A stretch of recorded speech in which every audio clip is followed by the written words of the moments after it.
Hi, good evening, everyone, and welcome to FreeStyle Connect. My name is Prunabelle. I'm an author and journalist, and I'm delighted to be your host. Our theme for this Abbott event is tackling stigma and changing attitudes. And we want to bring the diabetes community together to discuss how the opinions and misconceptions of others can affect people, both emotionally and physically. We hope that by sharing experiences and expertise, we can help empower people to challenge perceptions and change perspectives. In the next 90 minutes, we're going to hear from some fantastic panelists and experts, ending with our keynote presentation from Paralympian Wendy Smith. But we also want to hear from you. So please submit your questions on each section in the questions tab, and we'll try to answer some of them as we go. And also thank you to everyone who has already sent in a question. We've actually received quite a few, and we'll attempt to get to as many of them as possible. And finally, just a wee reminder that we can't answer individual medical or product questions, and please do keep things polite in the chat. So let's begin. And before we meet our first panel of guests, we asked 3 people living with diabetes to share a short example of the kind of stigma that they've encountered. And here's what they told us.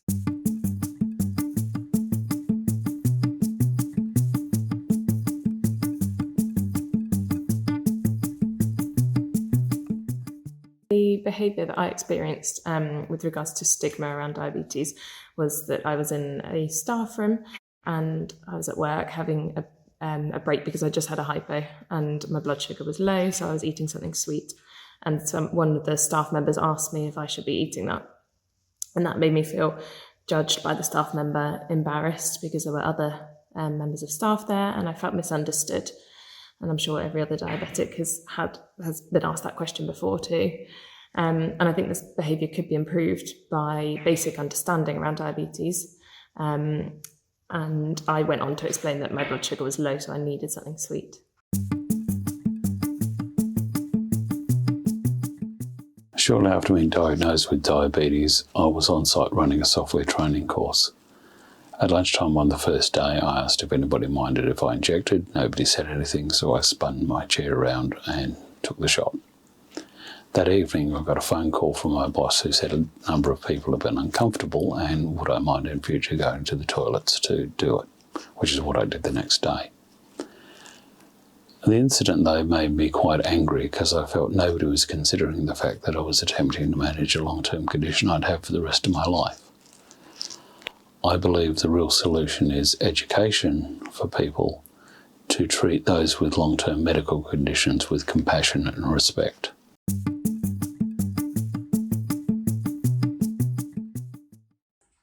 One time I was in a hostel in Malaysia and a guy in my dorm spotted me and suggested, why didn't I try a vegan diet because it would be wonderful for my health and would even cure my diabetes. Needless to say, I actually found it quite amusing. It did annoy me a little and I felt incredibly patronised because here was he trying to lecture me on diabetes management when he clearly didn't know much himself. It made me realise just how much more education we need to do about how diabetes is controlled and managed.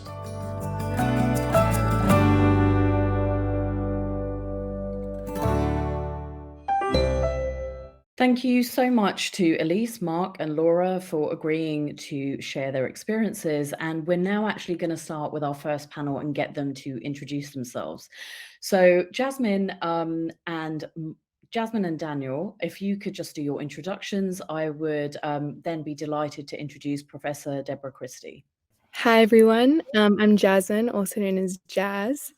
I am a FreeStyle Libre ambassador proudly, and I've been living with type 1 diabetes for 12 and a half years now. I was diagnosed when I was 12, and I'm not sure if I just said this, but I live in London, and alongside my full-time job, I also do content creation, and I love to focus on creating content around finding chronic wellness with my chronic illness. So type 1 diabetes advocate and hope to empower people living with diabetes. Thank you. Daniel, would you like to go next? Sure. Hi, everyone. My name's Daniel. I have been living with type 1 diabetes for over 26 years. I am also a FreeStyle Libre ambassador. and quite a bit like Jazz. So alongside my normal kind of full-time work, I also advocate for diabetes online. And I also have a podcast as well where I speak to people from all over the world about their lives with living with diabetes. Thank you. And Professor Deborah Chrissy, you're going to be with us for the whole event. If you could introduce yourself as well. Yes, certainly. Hello, everybody. It's really lovely to be here. So I'm a consultant clinical psychologist by training. I'm also an academic and have done research in diabetes with young people and families. And I'm also a coach and work with people doing health coaching as well as career and lifestyle coaching. And I have written a couple of blogs for Abbott as well, particularly one on stigma, which came out a little while ago. So I'm very interested in this and really looking forward to being here with Jazz and Dan. It's nice to see you both. Great. We're very, very lucky to have all of you for this discussion today. So thank you so much for joining us. Before we just kick off, I just wanted to let everyone know that we're running a series of polls throughout the event, and we'd love to get you involved. So if you click on the polls tab to the right of your screen, that should just take you straight through.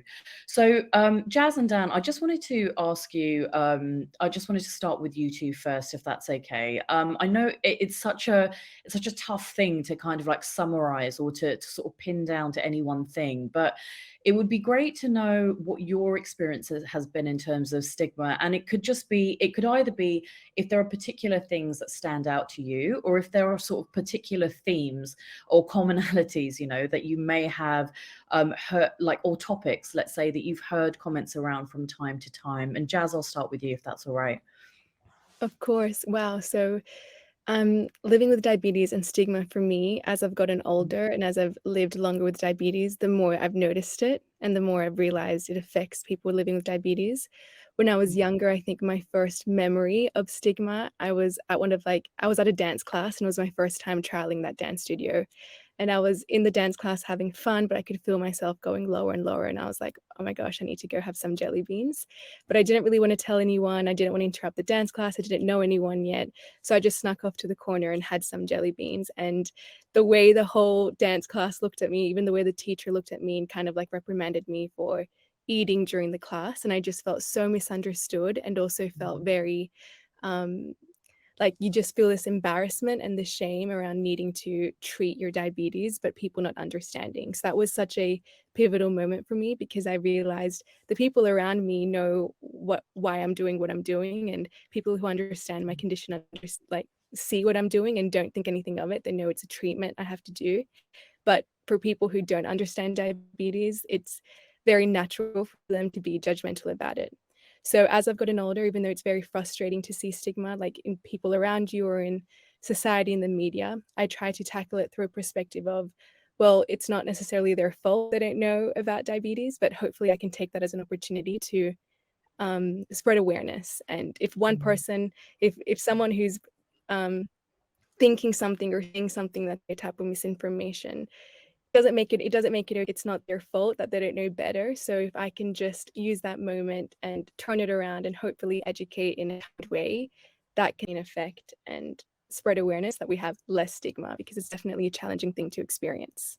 Yeah, and I think, social media also plays I know we'll get into it later, but it plays such a powerful role, I think, in terms of just giving people an insight into things that they may not know about.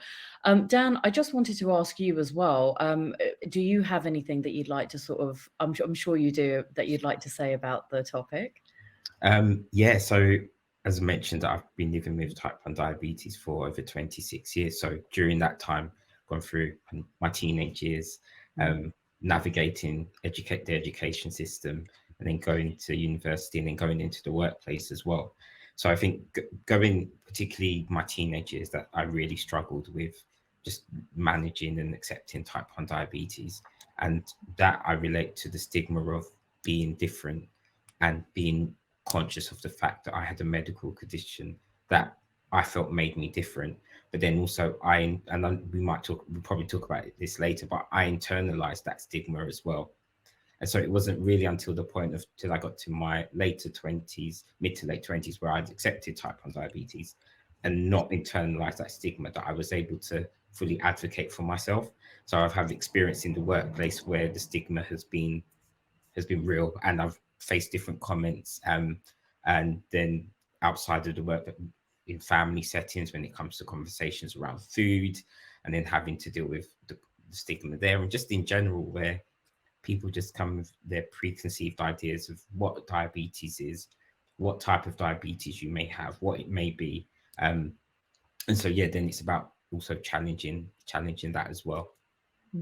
Thank you. And Deborah, I just wanted to ask you really quickly, because I know that we'll definitely get into more of this over the different sections, but in your experience as a clinician, you know, how does stigma impact people with diabetes, not just from, you know, so some people might just go, okay, well, at a surface level, is it sort of comments and so on, but it can actually have like a much deeper impact, right, in terms of just management of the condition, and how the impact, like mentally and emotionally.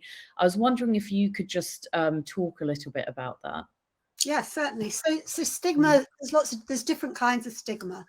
And the first one, I guess, is social stigma.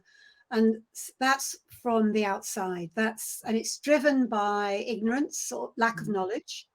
And it's also driven by fear and prejudice.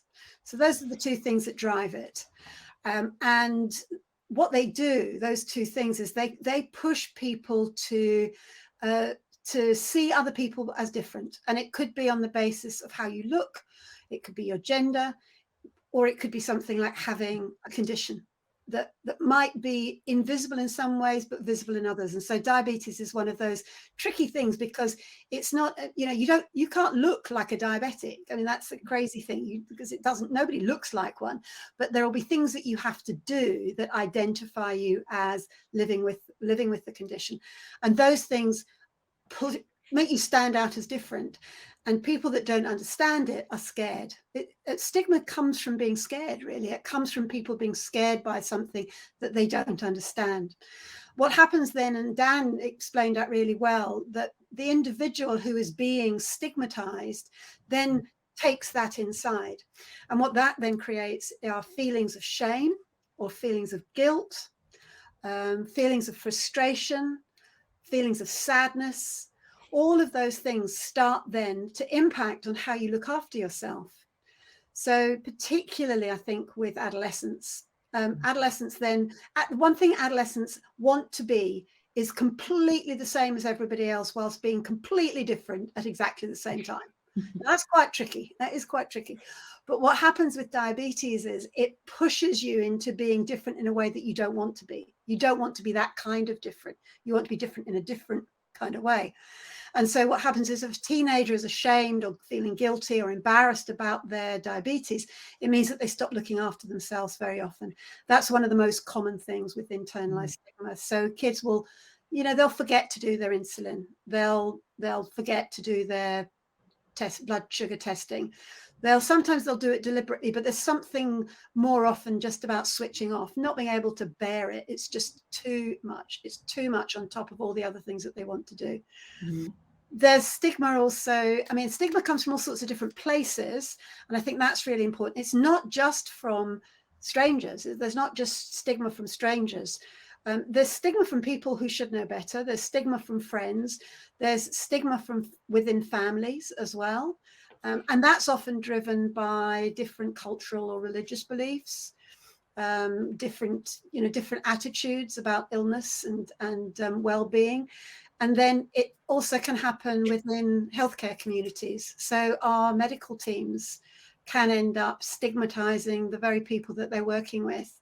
And again, often it's similar to unconscious bias. I mean, in some ways, because it's not an overt thing. It's not something that people are very conscious of. But what happens with medical teams is they get frustrated with themselves because they're not helping somebody stay well. And so what they do is they project it onto the individual. So it becomes their fault that they're not looking after their diabetes, because as a medical doctor, I'm telling them everything that they need to do. So you then get into lots of conflict. So it comes from lots of different places and ends up often inside. So we're just going to move on to questions that have come in from the audience, because I cannot believe how quickly time has already flown by. So this is a question for the panel. So anyone feel free to take this, but Jazz or Dan, you might want to start with this first. So someone's asked, how do you answer the following without being rude? Ooh, you don't look like a diabetic. You're not obese. The million sort of questions that you will get. How have you answered that in the past when someone has said that to you? I can go first, Chad, and then you can jump in. Yeah, Sorry, it's hard to know who's gonna start speaking. Yeah. I totally get that is such a frustrating thing to get, and I've gotten it countless times throughout my life.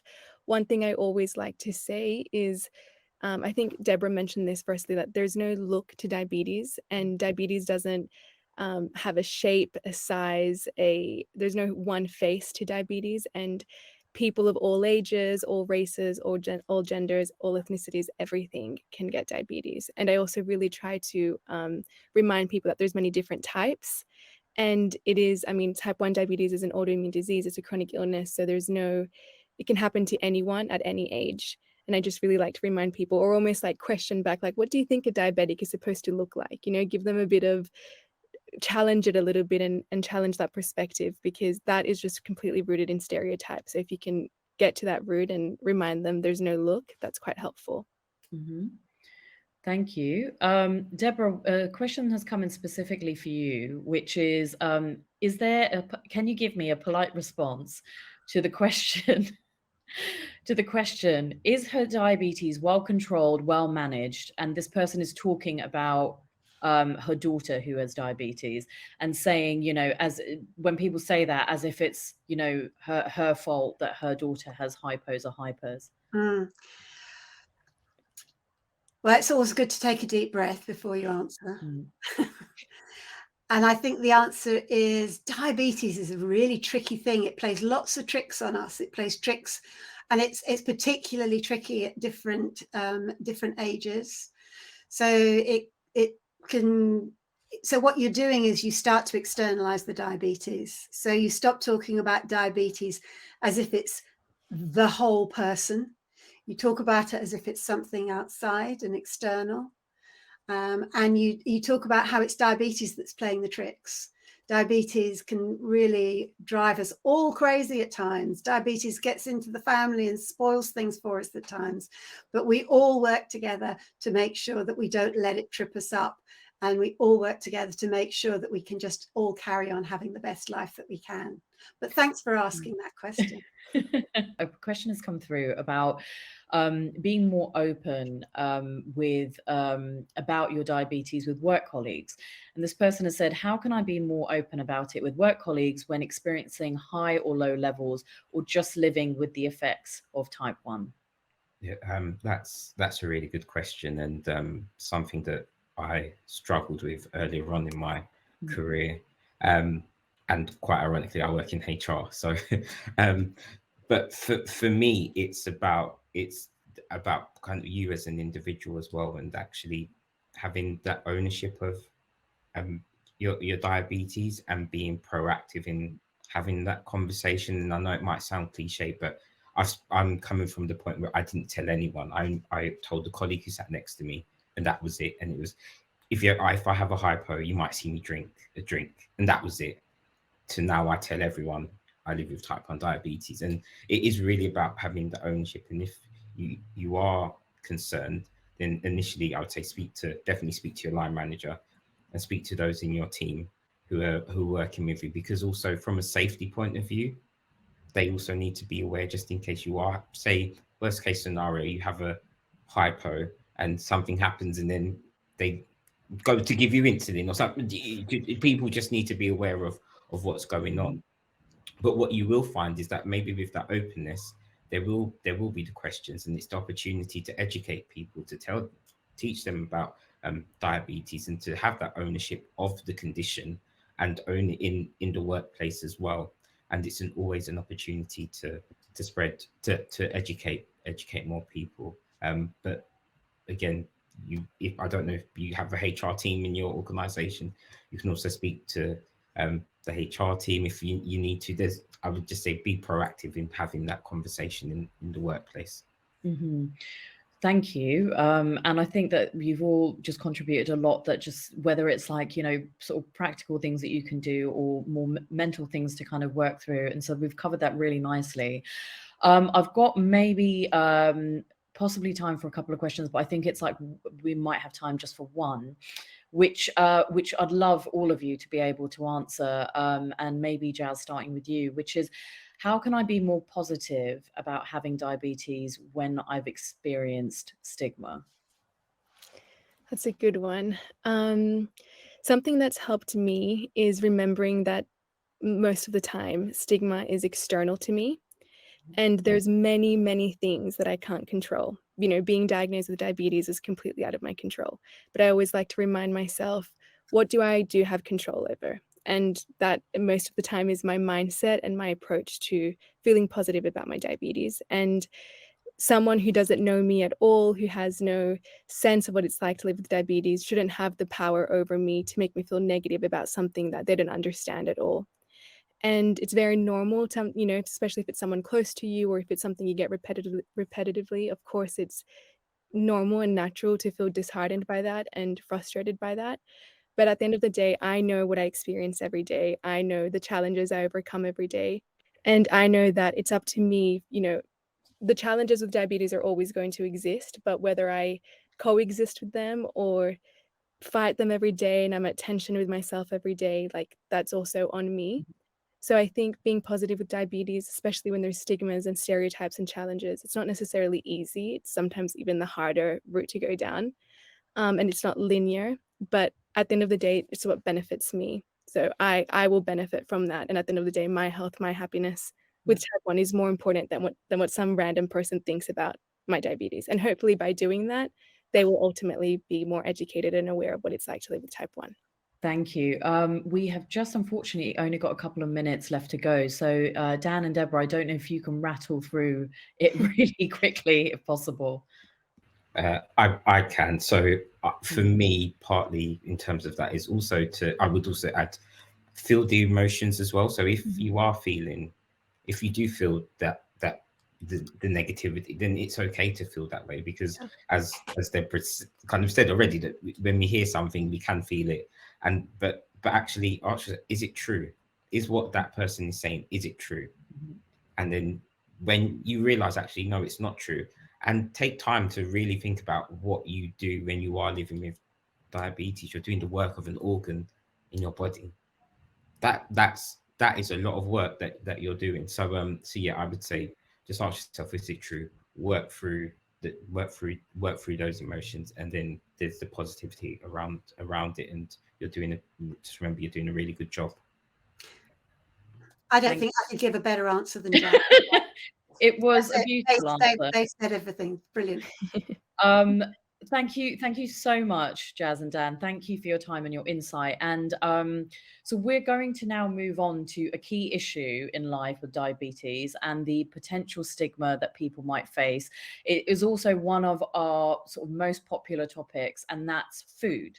So Professor Christie is going to stay with us, and we're going to be joined by health coach Erin Dolan and diabetes specialist dietitian Mark Green. So welcome, Mark and Erin. How are you doing? Yeah, great. Yeah. Great to be here. Brilliant. So Mark, would you just be able to do a very brief introduction of yourself? Yeah, hi guys, I'm Mark. I'm an advanced diabetes dietitian working with inpatient and outpatient people living with diabetes. Also run a YouTube channel and a blog called the Diabetes Diet Guy, which is just designed to give people advice and information about how to manage those tricky glucose levels. Thank you. And Erin? Hi, everyone. I'm Erin, and I am a diabetes health coach and also a FreeStyle Libre ambassador. I have been living with type 1 diabetes for over 30 years now, and I offer advice and support for people with diabetes on mental health, nutrition, and lifestyle. And I'm originally from America, but I'm living in Ireland. But you can connect with me on Instagram and Facebook at Crazy About Diabetes. Thank you so much. So the quick question that we're going to kick off with is, because I'm quite keen that we sort of cover both types, is, and this is open to anyone, are there different types of stigmas, or do people make different judgments about the food choices of people who are living with type 1 or type 2 diabetes? Deborah, you're nodding. I don't know if you've got something you want to say. No, I'm gonna let Mark go first. Okay. Thanks, Deborah. I mean, I think we've kind of touched on it with the education side of things. So I imagine these stigmas do exist, but I think the classics are, should you be eating sugar? Can't be eating carbohydrates, which is pretty rife on social media from what I read.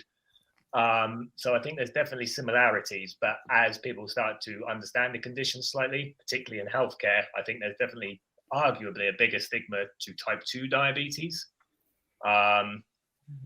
Although it's incorrect mostly, I think it might be seen a bit more as self-inflicted or lifestyle related, which isn't the case. There's many reasons for it, but I'll hand over to Erin because I don't want to rattle on just too long.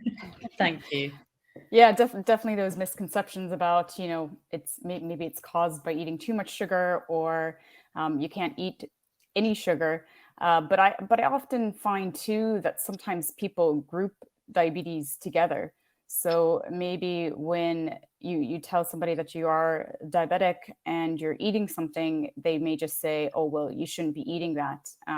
And just to give an example, I was recently at a family event, and we're all sitting down with a dessert, and my niece looks at me and also a family friend who has type 2 diabetes and I have type 1.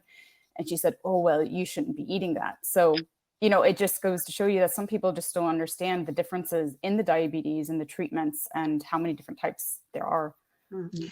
I think, Poona, I think it's just worth quickly adding that there has been research done looking at this, and what they found is that with type 2 diabetes, you're going to kind of get a double whammy. With type 2, you don't just get the diabetes stigma, you also get weight stigma. So, and that then creates a vicious cycle, and that's why you get more disordered eating in people living with type 2. So there is definitely a double whammy for type 2 compared to type 1. Yeah, and well, actually, off the back of that, there's a question that's come in specifically for you, Deborah, which is from one of the audience members, which is, how can I deal with judgments around food choices and a lack of understanding when I don't want something? Well, I think one of the things is that it's very hard, isn't it, to be assertive in certain situations, and in public, often in public, you know, you're going to be embarrassed if you cause a scene. You're worried that you might say something and somebody would get upset. We also get upset about correcting people because they might get upset. So we get stuck in this horrible vicious cycle of well, I don't want to say anything to correct them because then they'll be upset, and so everybody gets upset. I think if people are being judgmental, finding the right time to say something can be helpful. It depends on how well you know them. If it's a stranger, I think you're more at liberty to sort of say, hey, I don't know you, so I'm, you know, thanks, but no thanks, don't want your advice. I think if it's like, I mean, with Erin, you know, your niece says something to you, my 10-year-old granddaughter says things to me that, you know, like, really, grandma, should you be wearing that? You're 10 years old, should you be saying that? So I think there's also, you know, and humor can help sometimes, but dealing with judgy behavior is very tricky. And I think there's something about, I would always say to people, go for some coaching, learn to be more assertive. Go and see somebody and learn about your own assertiveness. Learn how to be comfortable in your own skin. Because if you're comfortable in your own skin, then if somebody says something to you, you can kind of brush it off. If you're not, what happens is it soaks in and then you're stuck with it. So it's kind of learning to be able to stand and to pull your shoulders back and go, this is me. And so nothing you say sticks or matters to me. And that sometimes is difficult on your own, but a bit of coaching, a bit of psychology, some great dietary advice, all of those things will help you feel more confident in who you are. And that's where you need to start. Thank you. So we've had a couple of questions just following off that, which I think can actually be wrapped up into one. So one person has said, you know, how can I respond to teasing questions like, oh, well, this is a lovely cake, but you can't eat it. And then the second question has come up, which I feel follows on very nicely from that, is how can I be confident with my diet choices? So really, I suppose what I'm asking there is, there's one question that's come in around the actual stigma that you can face, but also that other internal work about how that might impact you and how can you be more confident with that. And Erin or Mark, I don't know if you want to jump in and take that. Sure, I can start. And I think the big thing is, going to Deborah's comment about being silent or being angry. I think there is just this lack of awareness about diabetes and what kind of food, people with diabetes can eat and the flexibility that, they can have. So I think by being able to share your story and how with your diabetes you eat food and using your treatment method, and also even diabetes technology, if you're using diabetes technology, show them, educate them, and just so you can provide more awareness to them so that they won't make these jokes again, and they have the knowledge so that this isn't you're not going to eat this and get diabetes. There's those jokes they're not nice to have, and they're not nice to hear. So I think by bringing more awareness about diabetes and how you can work with your food choices is so huge, so that it's like a ripple effect. Then they won't make these jokes again. But also by understanding, for if you have diabetes, by understanding your food better. So maybe that's knowing how to read food labels, looking out for ingredients and the red flags, like the different types of sugar, knowing how to count your carbs so that you can implement more carbs, and what kind of carbs there are. White, your white rice versus your brown rice is going to be a little bit better than your white rice or your processed foods. So it's just learning more about carb counting and what carbs are, and that education, so that you can implement more foods and try different things, and even going out to socialize with friends and family, and not have that fear that because of diabetes I'm not allowed to go out and I'm not allowed to indulge a little bit. Thank you. Mark, have you got anything you'd like to add? I've actually got quite a specific question for you afterwards. So I just wanted to, is there anything that you wanted to add about being confident around the food? Well, I think Erin's done a pretty nice summary. One thing I'll good at is, I think everyone seems to have this conception that we need to be 100% all the time. And actually, no one's perfect. No one achieves perfection. So, we're looking for a good average. And if you're confident that you can do that and get the support in place to do it, you're in a good starting point. So don't put too much pressure on yourself. Courtney, there's also something about intention, which I think is maybe can help you manage that confidence and the response issue. So I'm thinking sort of like with Erin's niece, I don't know how old your niece is, but when somebody might say something to you, it's because they're concerned about you. Yeah. So it's a teaching moment. Gosh, and to say to them, gosh, it's really nice of you to worry about me like that. Isn't it great that actually I can eat this? And the reason I can eat this is because I manage diabetes by having some of this medicine after I've had some cake. So, but thank you ever so much for worrying about me. And that's just a nice way to deal with it. And I think if you can try and look out for it and think, can I turn it around so that I assume their intention was good, rather than it being a sort of kind of thing, that then also allows you to leave that interaction feeling better as well. Thank you.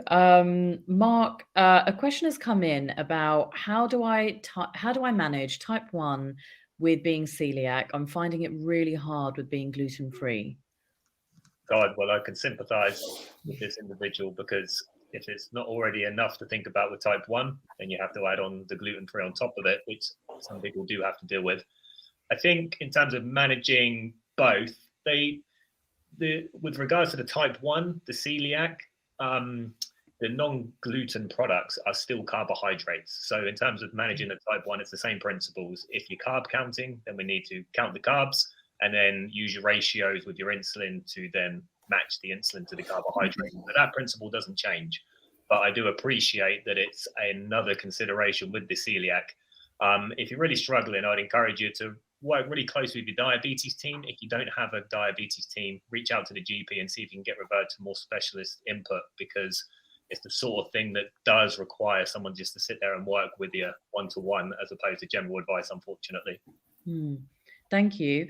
There has also been another quite specific question that has come in, and Mark, I'm going to ask this of you, but Deborah or Erin, if you have any thoughts, please do. Please do come in. So this person has said, I'm a type 2 diabetic. It's well controlled up until I had a COVID infection. Now my sugars are out of control and I'm trying to minimize carbs, but any recommendations on how to deal with this? And we see a lot of COVID in the hospital, and it has been very difficult to manage. COVID in itself seems to exacerbate the insulin resistance that patients might be experiencing in the first place, which can really set their sugars off. If this person is minimizing the carbohydrates that they're eating, then presumably if the sugars are going high, it's not dietary related, and therefore it probably means that if they are taking medications, or maybe they're not taking medications, it might need someone to take a look at this as well and actually see what that baseline glucose level is and how that's progressing throughout the day, because in this particular instance, it's not always diet that's the culprit. Okay, thank you. And another question, which could be for all of you, which is about the fact that when you're thinking particularly about food, and I know we've sort of touched on this a little bit earlier in our discussion, but when you're thinking about food, and Mark, I know you said that, no one can really do 100%, but do you have any tips or advice to make sure that when you are facing external stigma around food, that you can have a positive relationship with food? And if anyone wants to go first, Deborah or Mark or Erin. I can talk about that. I think one thing is if you are using diabetes technology, this can help you with this external stigma, because you can show people how your technology is working and allow them to see that you're getting a big picture of your glucose numbers, and that you have greater transparency with your technology. So whether it's the flash glucose monitoring or CGM, that you can actually see an overview of your glucose numbers before you eat and after you eat. And I suppose the other thing is allowing people to know that you are able to eat different types of food, and that you can try new food, and I suggest everybody with diabetes to not try to stick to the same thing every single day, because I think it goes back to Deborah earlier in her discussion when she says there's this internal stigma. I think people with diabetes have the internal stigma that they, especially at diagnosis, that they have to eat the same thing, or maybe they have to have a high protein diet. They can't eat any carbs. So sometimes that gets into our mindset, and we can't change these bad habits. So I think by allowing yourself to try new foods and seeing how your glucose numbers react and checking them before or after using your technology, that it actually helps you with that external stigma, and helps you kind of have a better relationship with food as well. And now there's so many recipes out there. You can get them on social media and cookbooks, and most of them have nutritional information. And also you can adapt recipes to make them a little bit more blood sugar friendly. Thank you. Mark or Deborah, do you have anything you want to add before I move on? I guess I would just say that everybody has a tricky relationship with food. Food is so part of our culture. Every single thing that we do in our cultures, it doesn't matter which culture you come from, everything is marked by food.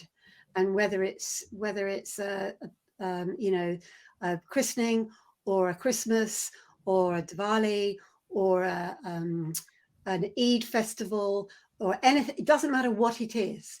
The food is going to be part of that. Mm-hmm. And so having a good relationship with food is key for everybody's mental health, and being able to get good advice. So I would say, having good advice from a holistic diabetes team. So not just focusing on insulin, not just focusing on that, but say to the diabetes team, I want to make sure I talk to the dietitian because I want to think about what's good, what I can eat, what I can't eat, what's going to push my sugars up. So if I eat it, I know how to manage it. Talking to somebody from the emotional well-being side, counselor or a psychologist or a psychotherapist, talking to them about, how do I feel about food and the way don't let it control you. You control it. And that's where people get into trouble, when the food starts to control them. Mm-hmm. So that's the thing that you've got to keep remembering. You're in control of the food. It's not in control of you, but you need to have everybody involved. Thank you. Before we move on to the last question, I've actually got quite a specific question for Mark, which is, with regards to food, are there any positive foods that promote insulin absorption or provide energy, but without rocketing your sugars? Wow. Okay. That's an easy one, Mark. Magic food. So, no real evidence to suggest that there's any foods that would promote insulin absorption, so to speak. And by insulin absorption, I suppose in the body, you're not really absorbing insulin. Insulin is a hormone that's sending messages to the body to absorb the carbohydrates. In terms of getting energy without rocketing sugars, depends on the patient, depends on the type of diabetes. Obviously, in type 1 diabetes, it's about replacing the insulin that your body would otherwise make. In type 2 diabetes, they have a slightly different consideration, that they are dealing with potentially an insulin resistance, where they're not going to be able to process the carbohydrates like they previously could before the diagnosis. So in that respect, and if you're finding you're getting high glucose levels after eating, then it might mean that we choose something that's more slowly absorbed, so lower glycemic index, maybe taking away some of the carbohydrates at the meal and replacing it with lower carb options like vegetables, protein sources. So I don't think we need to get as specific as that necessarily, and actually we can just rely on more easier to dissect messages like more vegetables, lean proteins, and manage the carbohydrate portions well. Otherwise, I think we'll drive ourselves crazy. But I do appreciate the question, and I hope I've done it justice and understood it properly. Yeah, I'm going to sneak a very quick question in there, just off the back of what you've just said. What are your views on low carb diets? Yes, so I think it depends on what context we're looking at it in. So there's no real definition of low carb in the first instance. There's very low carb, which is keto. That does have a definition, typically below 50 grams a day. Low carbs anywhere between 50 and 150 typically. Excuse me. So there is evidence to show that in type 2 diabetes, when we follow a lower carb diet, that the glucose levels and HbA1c tends to be better. Not as much evidence in type 1 diabetes, although anecdotally, I do see some results. But when we're looking from general health, actually no diet tends to be better than the other. My one concern with low carb diets tends to be often the thing that's sacrificed is the fiber intake. And actually there's a body of evidence, like probably the most widely studied thing in nutrition, to show the benefits of a high fiber diet. And so if we're sacrificing the fiber in the diet to then control the glucose levels, we might be ticking one box, but actually we're putting a big cross in another. Okay, thank you. We've got time just for one last question, which I'm going to ask Erin to answer, if that's okay, which is, I'm going to give you the context super quick, which is, how would you recommend overcoming your own prejudices or self-perceived stigmas? And I think the context is from someone who has diabetes, who may have stigmas that they've kind of absorbed as well. Yeah, so I suppose for me, maybe not just thinking about the food side, but just in general, self-stigmatizing. For my journey of the past 30 years, it has been ups and downs, embracing my diabetes and then hiding it away. And I think, as mentioned earlier, is that, over the years, new challenges come with your diabetes. And I was diagnosed when I was age 10. So we talked about, being different and not wanting to be different. And that was a huge thing in my teenage years, is that I definitely didn't want to feel different. So I hid it. And then I was able to embrace it by meeting more people with diabetes and opening up that dialogue and seeing that, I'm not the only one with diabetes. and then going through my college years and wanting to, be free and hide it again. So my biggest thing is that I had to push my boundaries and maybe push things that I thought I couldn't do, like a marathon. I remember saying to myself that I can't run a marathon, and I did, and I accomplished it. And I did these things. I even cycled across Central America. So I think by setting myself goals and achieving them, knowing that like I can live this other life with diabetes, I don't have to limit myself. Obviously, it takes a little bit more forethought, and when it comes to food, I need to manage it, a little bit more. But I can still allow myself a little bit more freedom with my life with diabetes. Thank you so much. Thank you, Mark and Erin. I could hear you both talk for so much longer, but we are going to have our final conversation before our keynote presentation. So we're going to focus on diabetes in the media and on social media. And to set up our discussion, we brought together Johnny Bailey, who lives with type 1, and Ken Tate, who lives with type 2. And here's what happened.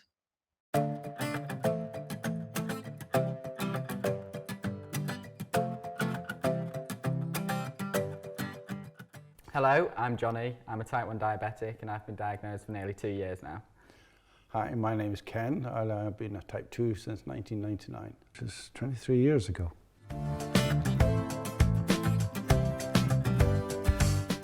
I read a lot of newspapers for school projects, and I'm doing one at the moment, and I've noticed that one specific newspaper uses at the time the medical evidence and frames it in a way that makes people with diabetes almost feel ashamed.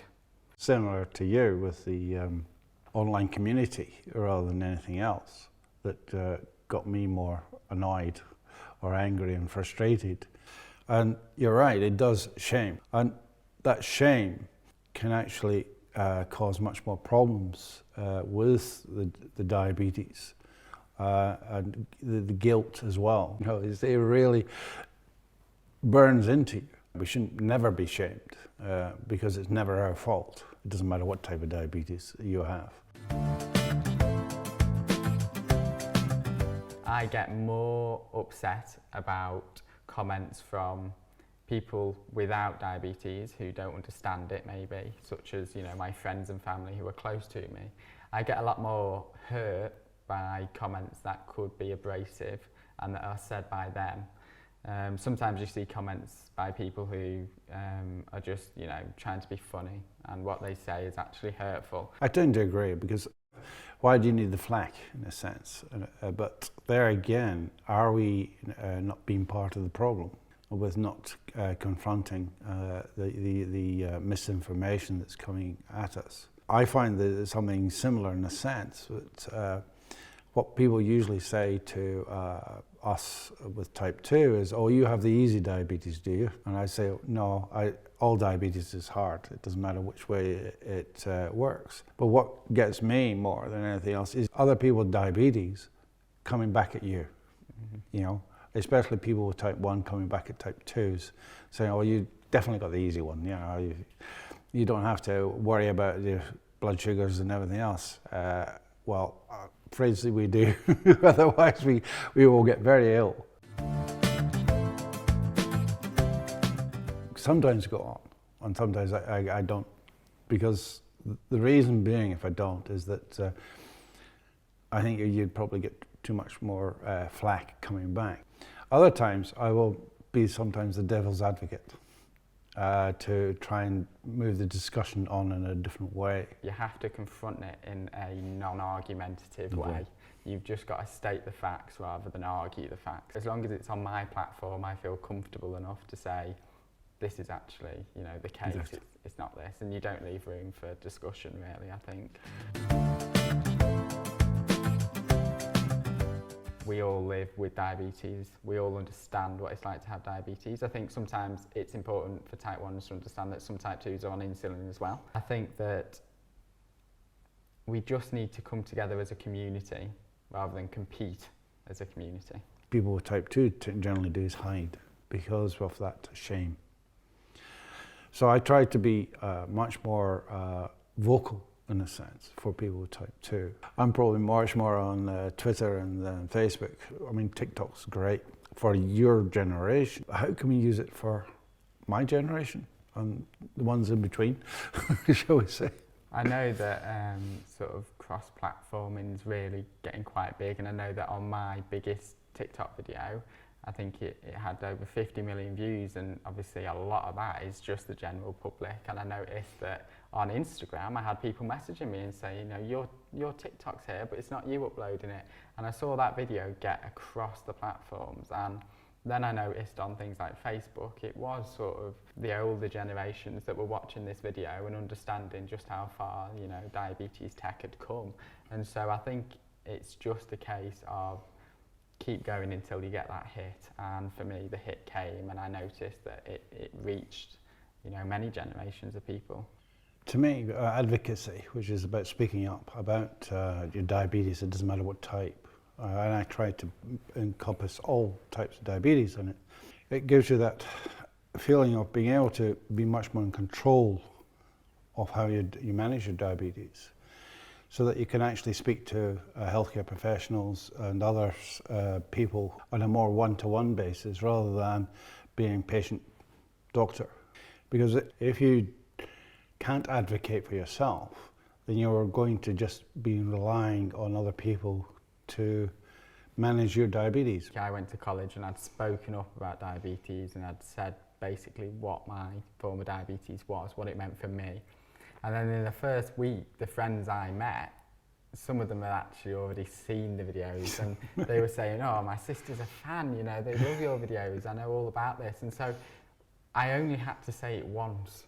And I'm not saying that, you might only have to advocate for something once, but if enough of us do it just that once, then it's done, and that stigma is removed.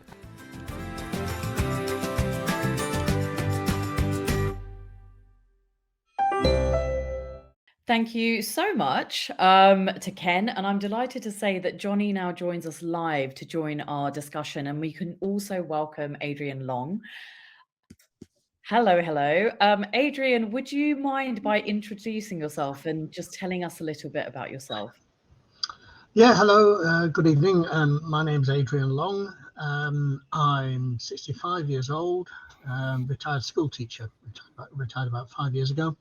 I developed type 1, just after my 40th birthday. So I guess I'm coming up to what you might call a silver anniversary of that. I consider myself to have been fortunate. Diabetes is something that has, and I'm touching wood on my desk as I say this, it's never caused me any serious physical or psychological issues. And in many ways, that's what drives me, I think, to want to help others with it. Thank you so much, and also welcome Johnny in the flesh as opposed to on the video. I've just got so many questions for you all, but I just wanted to start with you, Johnny, if that's okay, because I've loved your TikTok, and it's such a vibrant, incredible way of, I think, delivering so much information in such a short space of time. So I just wanted to know, why did you decide that you wanted to make a TikTok account about your journey with diabetes, and how has it helped in terms of stigma, and have you seen that noticeable impact? Yeah, so I uploaded my first TikTok a month and 4 days after I was diagnosed. And I did it because I was diagnosed in lockdown and there was just no one around. I was lonely, I suppose, in a sense. I'd just been diagnosed with this chronic health condition and I didn't know anybody. And all my friends had gone back to school. And so I uploaded the TikTok and I got thousands of views on that first TikTok. And I was really lucky. And the stigma in the first few videos was quite a lot. And if I look back now at those videos and compare them to the ones I make now, the stigma is practically non-existent. And instead, I've got this community of supportive people with diabetes. And so I've definitely seen a difference in my own community with the stigma, and that's associated with diabetes. Thank you. Deborah, I have a quick question for you around all of this, because obviously you've worked in this field for so long. And what are some of the ways in which, whether it's, imagery or how the media talk about diabetes, like how is it problematic and how does it contribute towards stigma? And also, have you noticed it changing at all? Well, I have to say the only foray into TikTok I've ever made is being interviewed by Johnny or one of his TikToks. That's the only. I tried it once, but I was really laughing at some of the questions. People want to know what TikTok is, Johnny. You might have to explain it to some people. Social media is incredibly powerful, and it's incredibly powerful, particularly for young people. I think we know that particularly during lockdown, the significant rise in eating disorders, quite terrifying rise in eating disorders, and how that was driven by a lot of influencers posting about their health and well-being. But actually the health and well-being that they're posting on is about being very slim and posting pictures of themselves in bikinis and things like that. So that the images that people put on there can be very, very challenging for people watching it, because it's like, oh, well, I want to look like that, or I want to be like that. So I think if you've got, one of the challenges for diabetes is that it's insulin itself can make you a little bit heavier, and if all you see are images of skinny people, then that's going to make you feel very uncomfortable and very frustrated. I think there is definitely a kind of, it's a connected thing. It's not so much about individual stuff about diabetes. It's everything else that goes with it. It's about all of the stuff that's out there about what's normal, what's typical, and then if you're not typical, that makes you feel bad because you can't achieve that typicalness. And of course, we all know there's no such thing as typical, and people are photoshopping themselves. So that's not what we see, isn't real, and it's that's the real challenge. Thank you. And Adrian, you obviously run a blog about diabetes and lots of other things as well. And so when I talk about the media, I'm not just talking about social media. I'm talking about, how newspapers and news sites write about it, the imagery that they also use alongside it. And in terms of what you write about and what you're trying to kind of put out there in terms of a narrative of what it's actually like and so on. And someone actually has asked the question, why are the media uneducated and how do we improve this? Well, diabetes is very difficult because it's not really dramatic enough. And I say this advisedly, but in many ways it's not tragic enough either. Now, there are plenty of other diseases and conditions out there that are, we all accept, far worse outcomes. And if we're careful, if we live well, if we look after ourselves, we're fine with type 1 and indeed with type 2. But that makes it quite difficult to portray. I have a particular bugbear with portrayals in TV dramas. I've still to see any really good sustained treatment of diabetes in any drama, and it's not surprising because there's really not much to it. So yeah, it's a difficult one. It's because it's a hidden condition. It was said earlier on, we don't go around with anything that makes us visibly diabetic, and it's very, very difficult to show that, but they could do a better job. There's a story on Coronation Street, as people probably know, that's running at the moment, it started off okay, but it's being very badly handled, I think. Thank you for that. And Johnny, do you want to explain what TikTok is? So TikTok is like a Facebook, but you just upload short 10-15-second videos with often music on in the background, and you just swipe up through all these different videos. Yep. Thank you. For hours. You swipe for hours and hours. Yeah. Thank you for that very succinct explanation. And I guess a question around social media, because obviously when you are living with a condition and you're also, putting your personal experiences on there, How do you sort of manage the boundaries between looking after yourself as someone who lives with diabetes, but also in terms of the information that you're putting out there? So I think it's fantastic, for example, that you don't get people in the comments which are super stigmatized. And I've read some of the comments on some people's TikToks, and they can be quite breathtakingly ignorant is how I would sometimes say. How do you protect yourself from that? Or how do you manage that balance between, this is a thing that I want to do to educate people, to destigmatize things, but also to take care of yourself? Yeah, so I mean, you always get the occasional comment that's really quite hateful. But I've noticed that I never usually have to correct that comment. It's usually an entourage of people with diabetes who educate that person.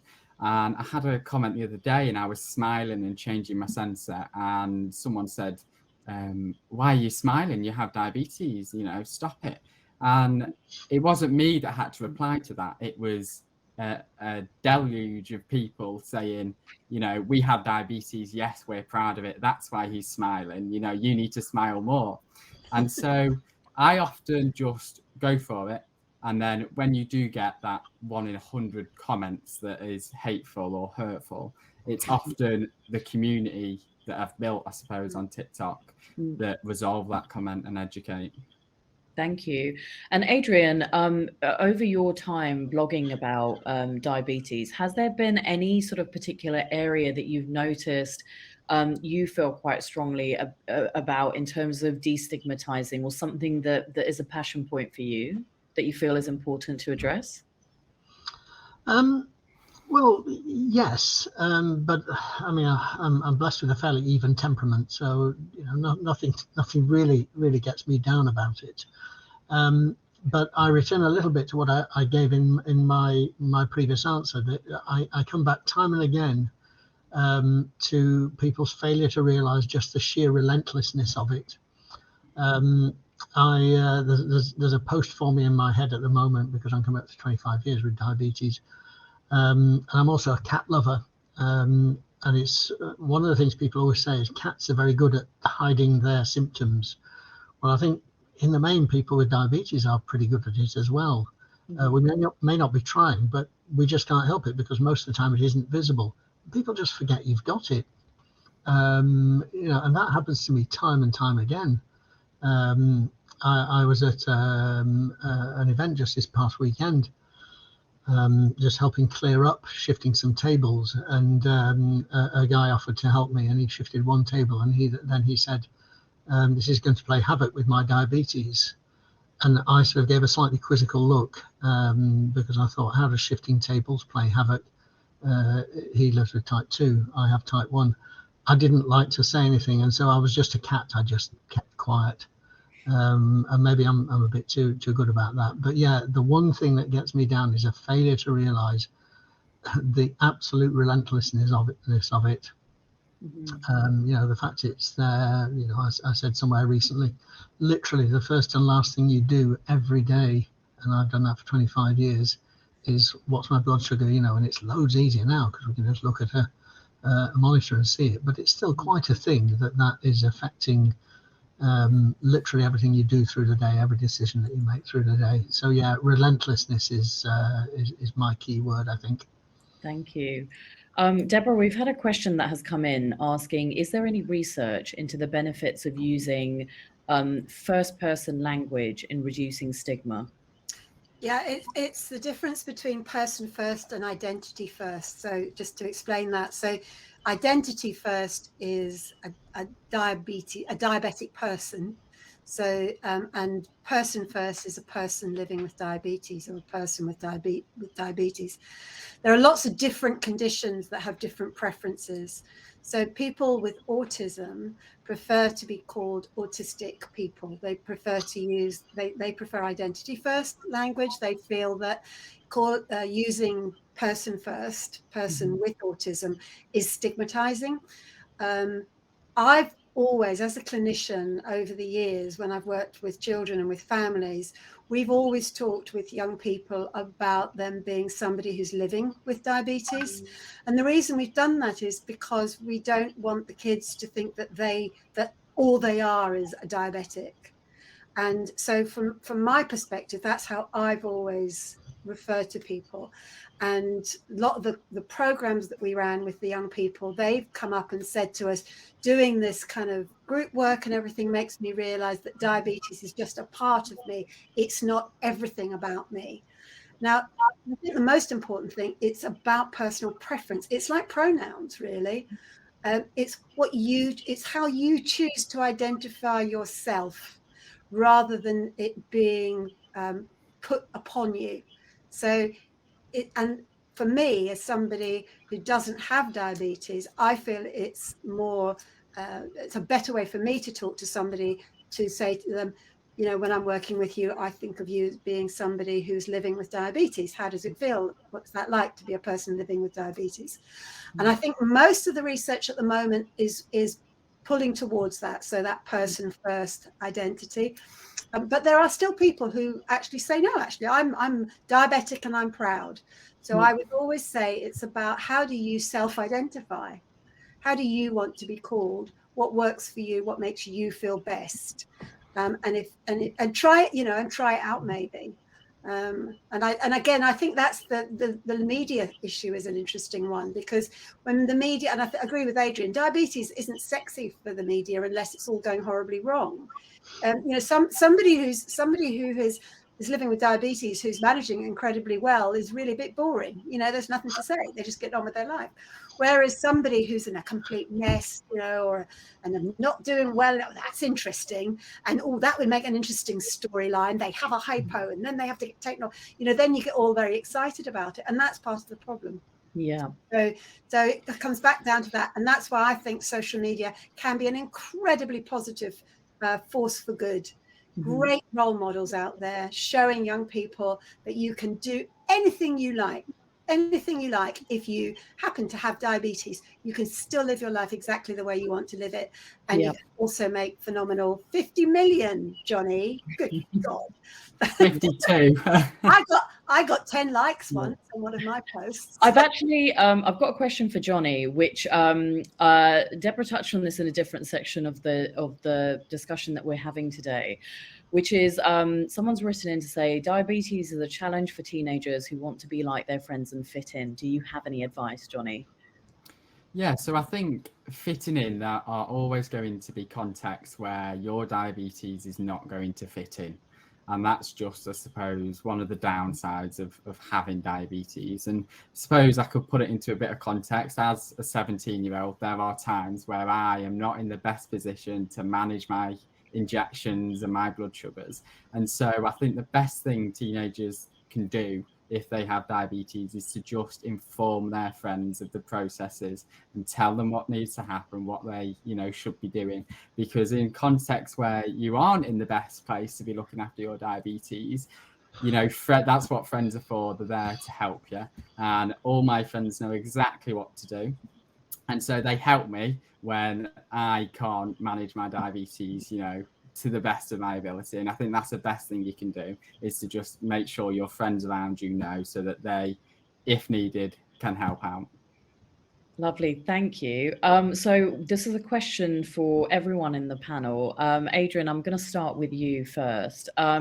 So this person has written in and said, I think living with diabetes makes life very serious. Any tips on living a life that's just not worrying all the time about diabetes? Well, ironically, one is to avoid talking about it, and indeed, you know, it's been touched on a lot tonight. You know, avoid social media. I am quite careful on that. You know, I said in my introduction that I write a blog, but I write about other stuff as well.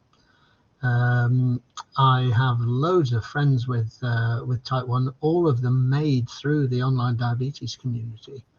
But actually, a lot of the time, we have that in common, but we don't even talk about diabetes. And I think that has been very, very empowering. And there's a lot of us in the community who are like that. And there's a lot of people that have done very good work. There's a very good, you know, the so-called GB doc, and they do other stuff. And you know, when there's a meetup, a real world meetup, not everyone is there sort of all woe is me and worrying about this, that and the other. Yes, there's a bit of gallows humor and comparing kit and so on and so forth. But really, as you know, as Deborah said, these are people. And one of the nice things about diabetes is it does affect everyone. So you get a lovely cross section of society, a lovely cross section of ages, types, social classes, gender, you name it, everyone's there. Thank you. And Johnny, do you have anything that you'd like to add to that? Yeah, so I think that social media for me, Adrian, I have seen both the good side and the bad side of social media and diabetes. You know, it's a tool that you can use to reach out and find people with the same interests, but it's also a tool that can be used to, you know, say hurtful things. And I think it's just a case of trying to find the right community. And that's not my way of saying, you know, come to my TikTok and join in. But I think it's important that, you know, to take a break from social media when it's overpowering, but also to understand that, you know, sometimes reaching out to people you don't know online isn't always a bad thing. And I think, you know, I've seen that. And like you said, I've got lots of friends and I've met them mostly through TikTok, and I very rarely talk to them actually about diabetes. And it's just nice though to have them there, because you know that they understand and they comprehend what you're going through too. Absolutely. Find your tribe, I always say. Yeah. Deborah, do you have anything to add to that? It's very short. I think what you've got to think about is to what extent worry is getting in the way of you living your life. And if you're worrying about one thing or worrying about lots of things so much that you are not able to live your life, then I would say probably go try and find some professional help and support. Now, it doesn't have to be a psychologist. Actually, it could be, as Adrian said, finding a tribe, finding a group of people that could help and support you. But even that doesn't work and you're still worrying, then I would say go speak to your diabetes team and tell them that worry is getting in the way of everything. And do something, try and do something about it, because it's worry is kind of like a benign, not very bad version of anxiety. And anxiety, if the worry gets too big and it turns into anxiety, it can then start to really spoil things for you. So I would say check in and say, to what degree do I need to address this, and find some ways to start. We all worry about everything, a little bit of everything, but not so that it's completely overwhelming. Thank you so much. And I completely agree that I think social media is actually a relatively neutral concept. It's how you wield it and how people interact with it that determines whether or not it's good and bad. And I think that when we're considering things like, you know, two different types of diabetes, each one comes with its commonalities, but also different challenges. I think social media is such a good platform for being able to represent all of those challenges, like, you know, fairly. And I guess sort of like a kind of quick fire question that I would have for each of you is, do you have any advice for people that maybe aren't really super active on social media, or kind of are interested in it, but don't really know where to start? Are there any recommendations you would make based on what you like to interact with online that have helped you in terms of connecting with knowing more about diabetes? Johnny and Adrian, I might just throw that out to both of you. Johnny, I don't know if you want to go first. Yeah, so I think in terms of finding that space, the best thing you can do is just search up diabetes on a social media platform, like some posts, get to know the community, and you'll notice that because of how social media works with algorithms, your feed and things like that will just be flooded with diabetes content. So if you really want to get involved with the community online, that's a great way to do it. Adrian, do you have anything that you want to add? Well, yes. I mean, you know, there are very well established communities, particularly for type 1. You know, the GB Doc Wednesday evening tweet chat has been going for years, 9 years, and the diabetes chat that goes on Monday evenings. You know, take a look at either of those two, and you know, I would always say, look before you speak. Don't wade in. You know, I spent about a year just watching these conversations before I really got involved at all. It was just interesting to see, and I learned a huge amount on that. This is going back some years now. Thank you both so much. Johnny and Adrian, I really appreciate your generosity in sharing your experiences. And Professor Deborah Chrissy, you have been a real champion throughout this entire event. So thank you so much. We're now going to move on to our keynote speech. So it's time for me to take a back seat and welcome life coach and Paralympian Wendy Smith, who is going to talk to us about how to release our resilience. It's a real pleasure to be able to join you guys this evening to talk about stigma. And for me, it's been a very interesting journey because I didn't really know anything about this subject when I was younger. And it's only through certain things that I'm going to talk about with you this evening that it's become quite prevalent in my life. And I've got a few slides that I'm going to use just to give you guys something to think about while we're wandering through my story. So stigma and me, my early years, my understanding of stigma when I was younger, I didn't really know what the word meant, to be honest. And we never really had anybody who had a disability in my environment. I remember at school, there were no children with disabilities. Diabetes, you really didn't hear about it at all. The only thing that I can ever remember being sort of prevalent in my environment was mental health, really. And that carried a massive stigma around it. And I think it's just because of the word that is used. And I find language fascinating anyway. But just that word mental that's in mental health, it was always tied with mental institutions. So I think that's where we've got a lot of stigma attached to that particular subject as well. I like to call it mind health. I think mind health is just as important as physical health in life. But for me, when I was younger, I had no exposure to difference. So everybody was pretty much the same when I was at school. Everybody was fit and healthy, and there was never really any exposure. And I think in a way, that's what we need to start integrating into our early years education systems, that people are different. And there's a lot of things as well that are hidden that you don't know that someone has. And I think just through knowledge, they always say, you know, knowledge is power. And I really think it is, because it empowers you to be able to ask questions. It empowers you to be kinder to others as well. And also with knowledge, it empowers you to be kinder to yourself. So my journey has been a very interesting one. For me, like I say, I didn't really have anybody to compare difference to when I was younger.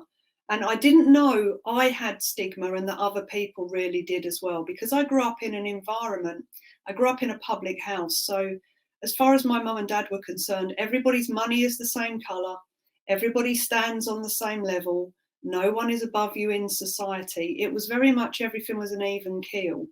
And we didn't have any discrimination in that environment. My dad wouldn't allow it. So we grew up, I would say, with a very balanced outlook on life and other human beings.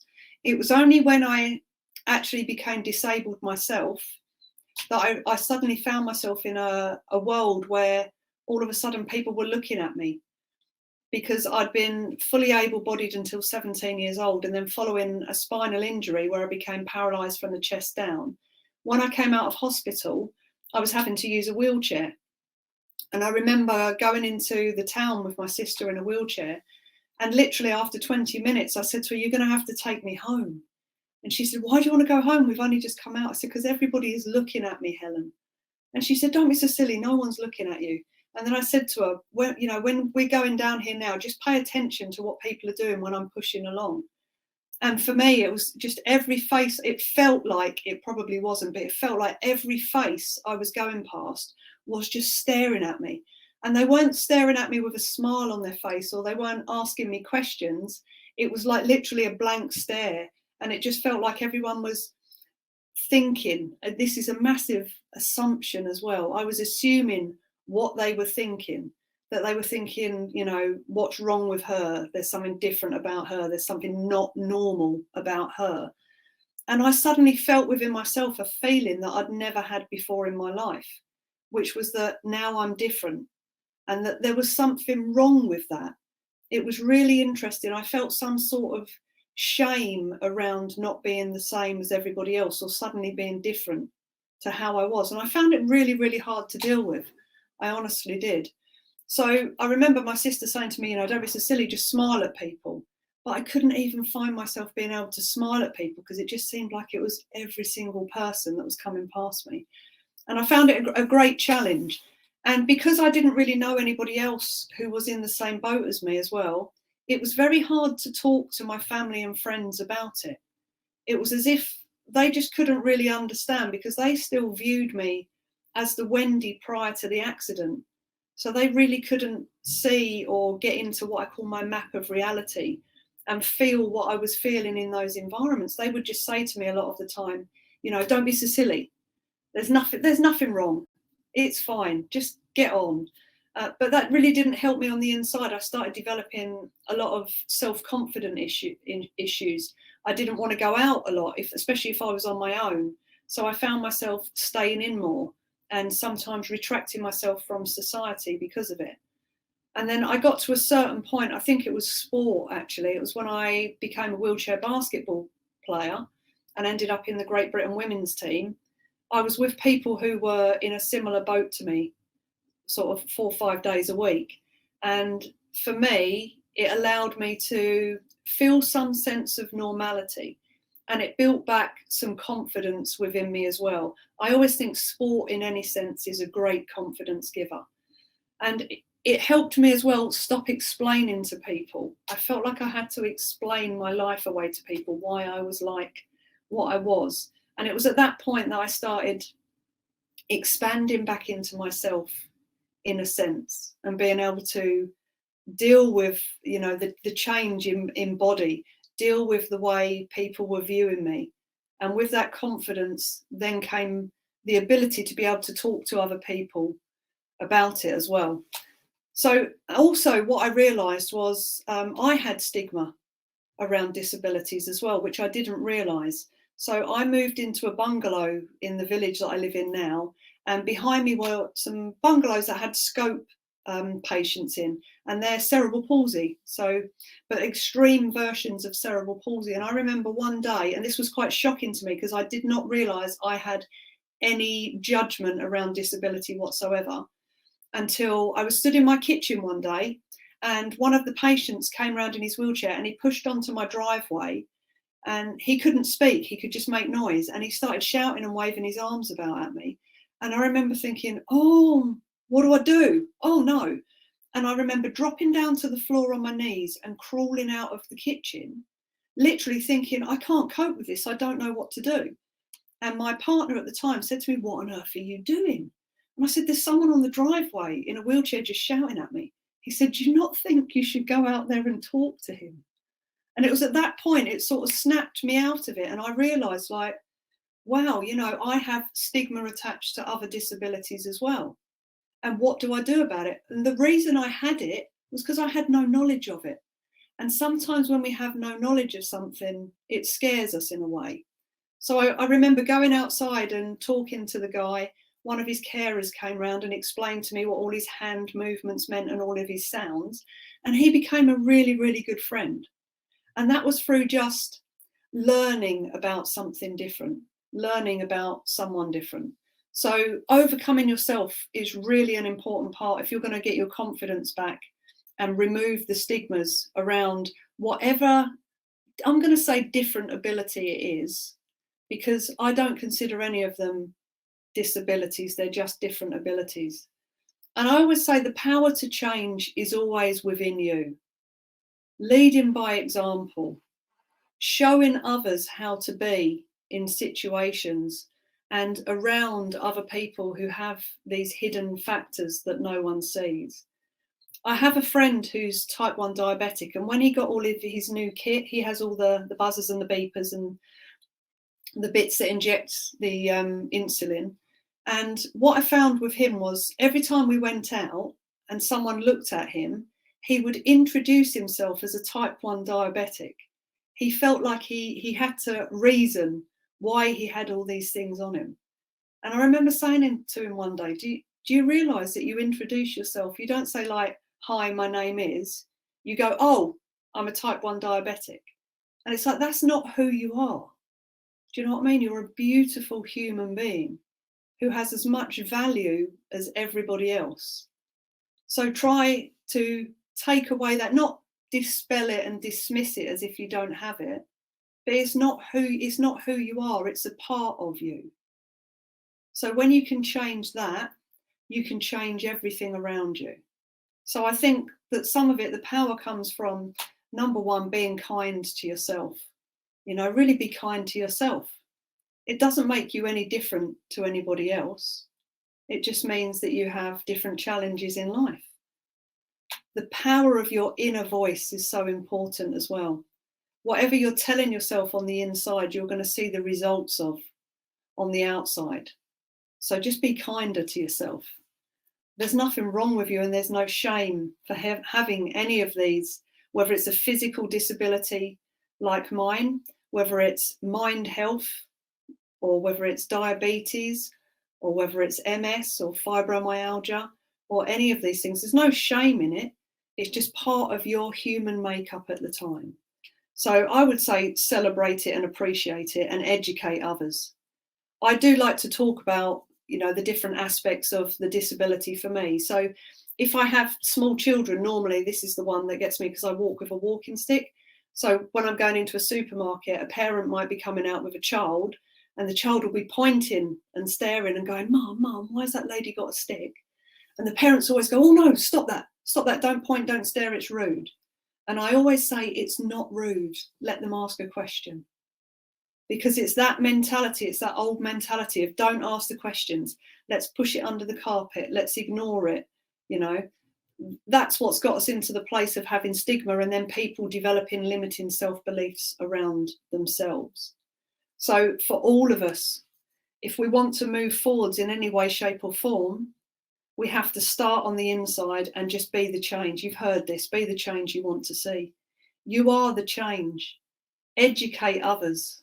Let's take away the stigma from all types of different ability, because there is no different ability. We are just all the same, and we are all one. Wendy, thank you so much for your time and for sharing your story. One of the things you said that I absolutely love is it's not who you are, it's a part of you. And it's such a powerful message, I think, to bring our event to a close. So thank you for joining us. Unfortunately, our FreeStyle Connect event has come to an end. I don't know where the time has gone.